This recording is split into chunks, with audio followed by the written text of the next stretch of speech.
রাখির বন্ধন ধরা তার নয়নে লাগলো তারে তারে বোঝ চারা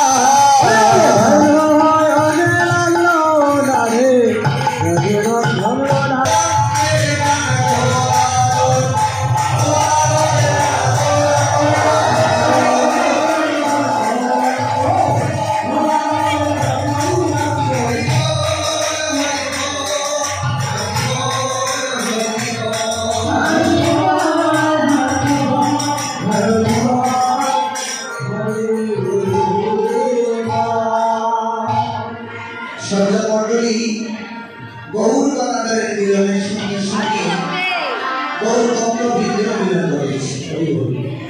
এবার মহাসংকীর্তন আরম্ভ হয়ে গিয়েছে। গৌর মিলন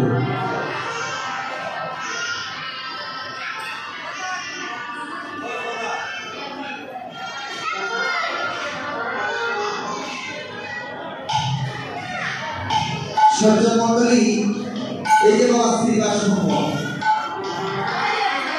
এই যে শ্রীবাস সম্মানে আসলে পরে তিনটা মিলন ঘটে।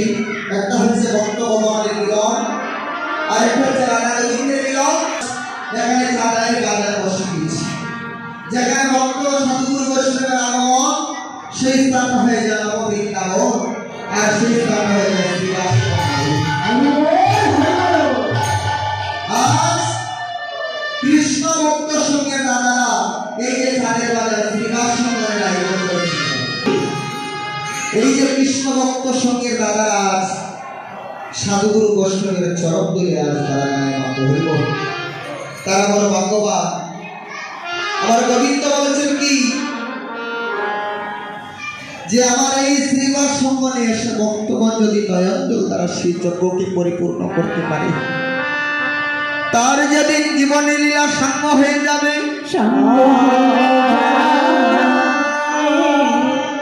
এই আকাশের বেলার মতো বলবো কি হে ভক্ত, আজ এই শ্রীবাস সম্মানে গৌর গণাধরের মিলন হয়েছে, ভক্তের মিলন হয়েছে। এবার মহাসংকীর্তন আরম্ভ হয়ে গিয়েছে। এবার মহাপ্রভু আমার জন্ম নেবার সাথে সাথে অদ্বৈত বাঞ্ছা প্রভু, এই যে অদ্বৈত প্রভু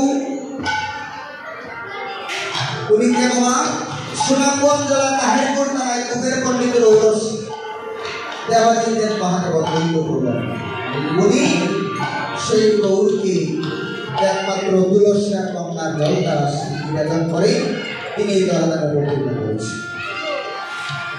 আজ আবার মহাপ্রভু অদ্বৈত বাঞ্ছা পূর্ণ করবে। অদ্বৈত প্রভু কি করেছে? একটি সুস্বপ্ন দর্শন করেছে। অদ্বৈত ধরনী শ্রী সীতা ঠাকুরাকে আমরা